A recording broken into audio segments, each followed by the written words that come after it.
नमस्कार दोस्तों, एजुकेशन की नई दुनिया में आपका स्वागत है। मैं जितेंद्र कुमार जौली। आज हम आपके लिए लेकर आए हैं यूपी टीजीटी 2016 कॉमर्स विषय का एग्जाम पेपर और ये इस पेपर का फर्स्ट पार्ट है। इस भाग में हम जितने भी उत्तर आपको बताने जा रहे हैं ये सभी माध्यमिक शिक्षा सेवा चयन बोर्ड द्वारा जारी की गई फाइनल आंसर की पर आधारित हैं। इनके ऊपर आप कहीं ज्यादा विश्वास कर सकते हैं।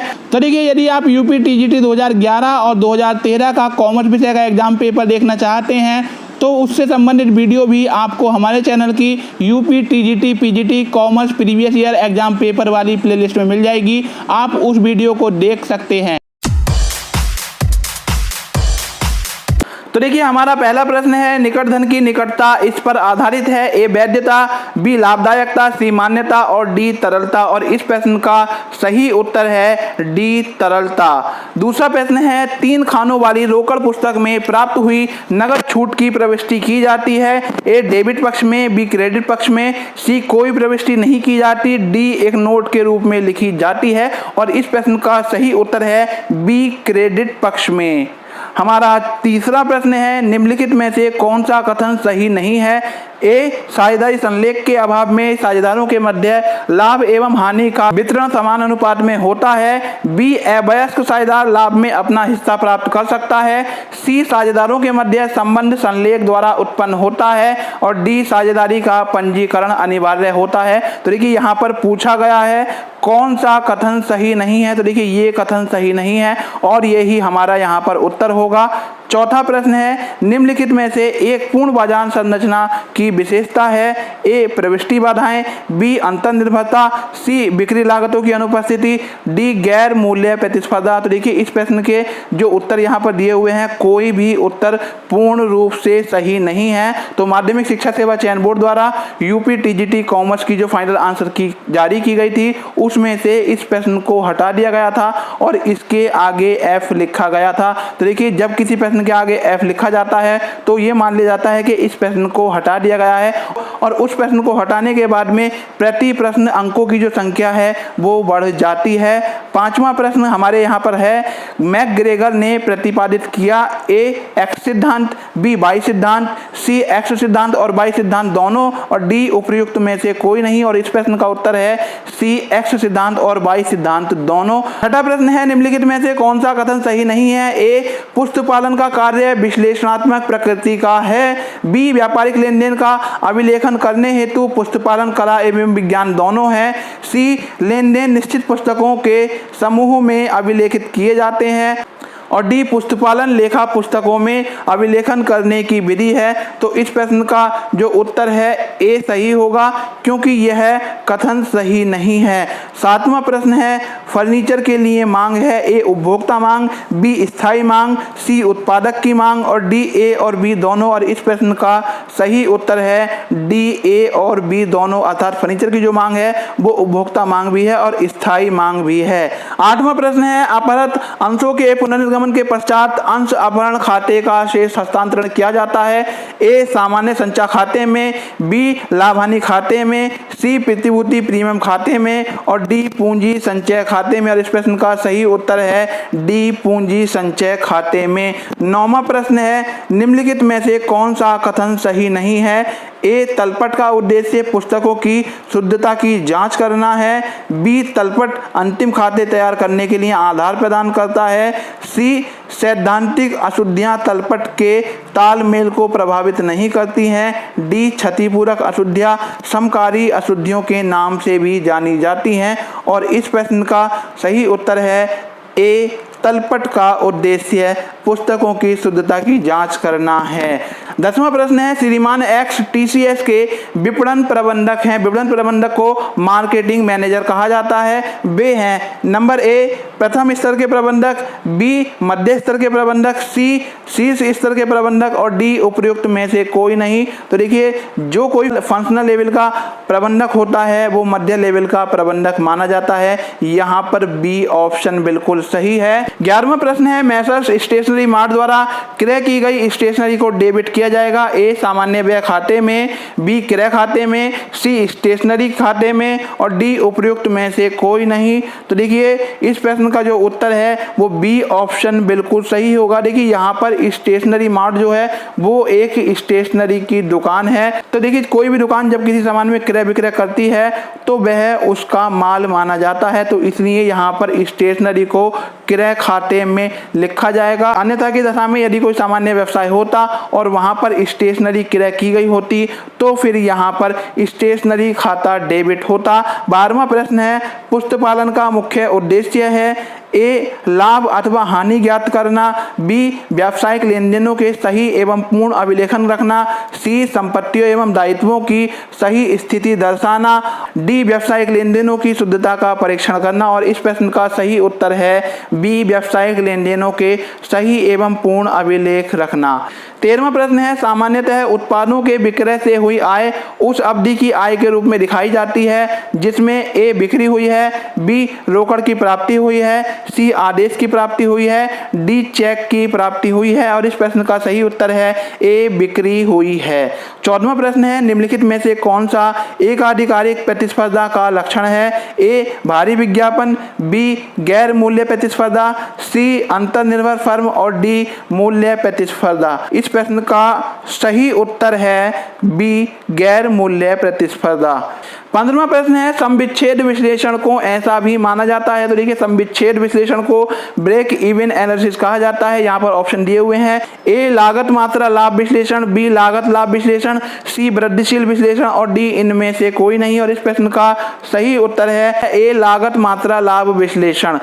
16वां प्रश्न है, निम्नलिखित में से कौन सी अशुद्धि तलपट को प्रभावित करती है? ए पी से प्राप्त 1200 रुपए का प्राप्य विपत्र की प्रविष्टि दे विपत्र पुस्तक में 2100 रुपए से की गई है, बी एक दिवालिया देनदार की संपत्ति से प्राप्त 300 उसके खाते में क्रेडिट कर दिया गया है जबकि गत वर्ष में ही इसे अभिलिखित किया जा चुका था, सी एक देनदार को दे 800 रुपए की सूची में शामिल करने से छूट गया है और डी पुरानी मशीन 700 रुपए में उधार बेची गई, इसकी प्रविष्टि विक्रय पुस्तक के माध्यम से की गई है। देखिए यहाँ पर दो प्रविष्टियां ऐसी हैं जिनका प्रभाव तलपट पर पड़ेगा, पहली वाली और दूसरी वाली। तो ये जो प्रश्न था ये विवादित प्रश्न था, तो इस प्रश्न को भी माध्यमिक शिक्षा सेवा चयन बोर्ड ने फाइनल आंसर की से हटा दिया था और इसके आगे भी एफ लिख दिया था।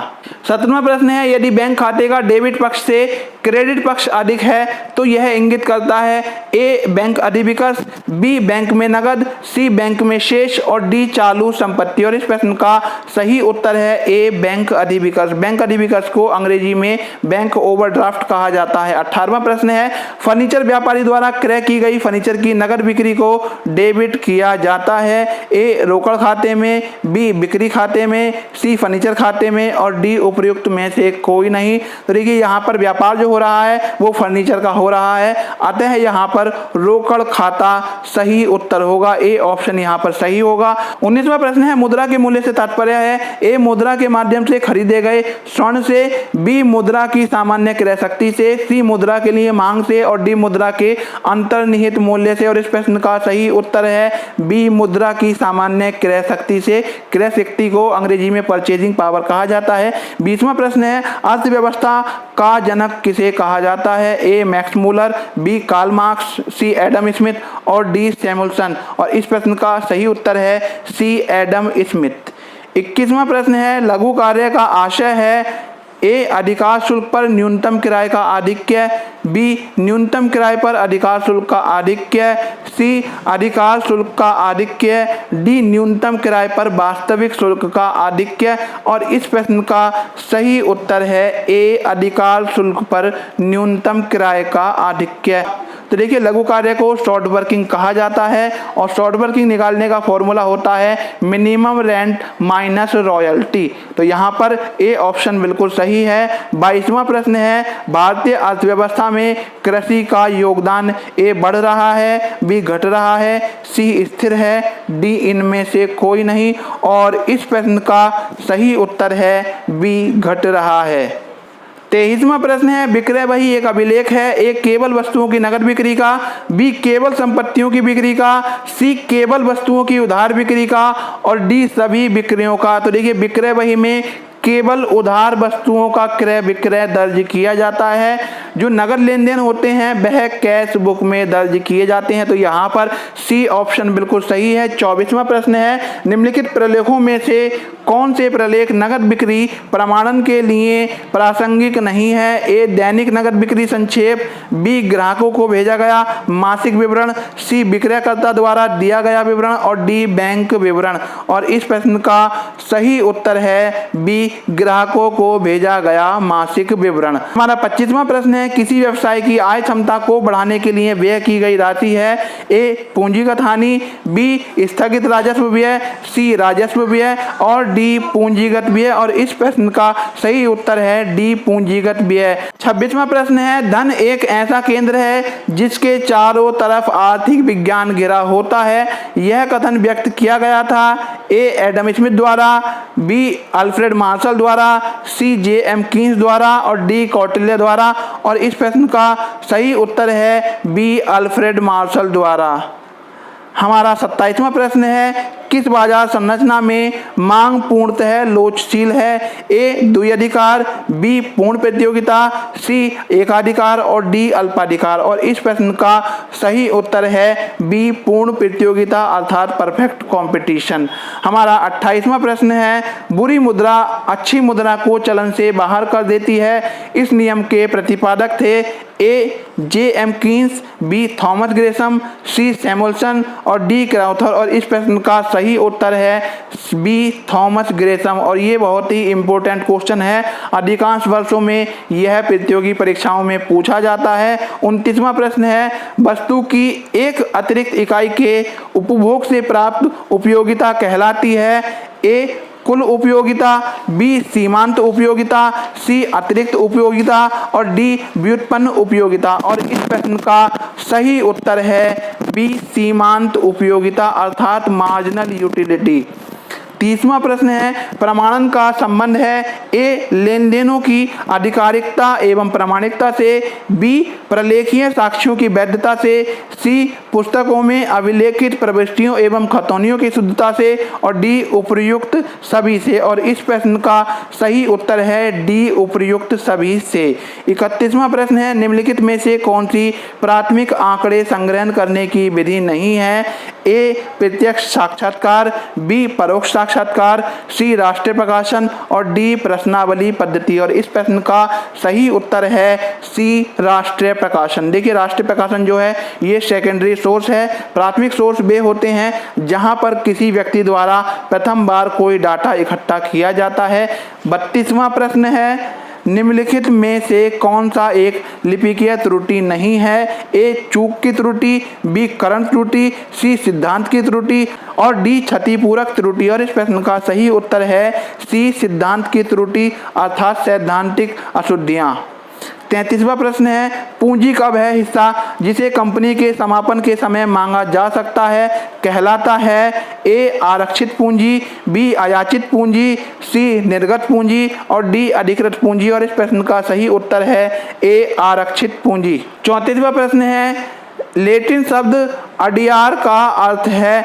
ए सुधारने के लिए, बी हिम्मत करने के लिए, सी सुनने के लिए और डी यहाँ तक। और इस प्रश्न का सही उत्तर है सी सुनने के लिए। 35वां प्रश्न है, अंकेक्षण का उद्देश्य क्या नहीं है? ए मूल प्रविष्टियों का अभिलेखन करना, बी वित्तीय विवरणों का सत्यापन करना, सी त्रुटियों का पता लगाना और डी धोखाधड़ी का पता लगाना। और इस प्रश्न का सही उत्तर है ए मूल प्रविष्टियों का अभिलेखन करना। तो देखिए इस वीडियो में हमने अब तक 35 प्रश्न कवर किए हैं, शेष जो प्रश्न हैं वो अगले भागों में कवर किए जाएंगे। तो देखिए जैसे ही वो वीडियो चैनल पर बनाकर अपलोड की जाती हैं उनके लिंक आपको एंड स्क्रीन, आई बटन और डिस्क्रिप्शन बॉक्स में मिल जाएंगे। साथ ही साथ यदि आप यूपी टीजीटी 2011 और यूपी टीजीटी 2013 के जो परीक्षा प्रश्न पत्र हैं वो देखना चाहते हैं तो उससे संबंधित वीडियो आपको हमारे चैनल की UP TGT PGT previous year commerce exam paper वाली प्लेलिस्ट में मिल जाएगी, आप उनको देख सकते हैं। ये वीडियो आपको कैसा लगा कमेंट करके बताइए। यदि वीडियो अच्छा लगा हो तो लाइक कीजिए, अपने साथियों में शेयर कीजिए। यदि आप हमारे चैनल पर नए आए हैं तो चैनल को सब्सक्राइब कर लीजिए। सब्सक्राइब करने के बाद में बेल आइकन दबाकर ऑल नोटिफिकेशन ऑन कर लीजिए ताकि हमारे आने वाली वीडियो का नोटिफिकेशन आपको मिलता रहे। फिर मिलेंगे एक नई वीडियो के साथ, तब तक के लिए नमस्कार।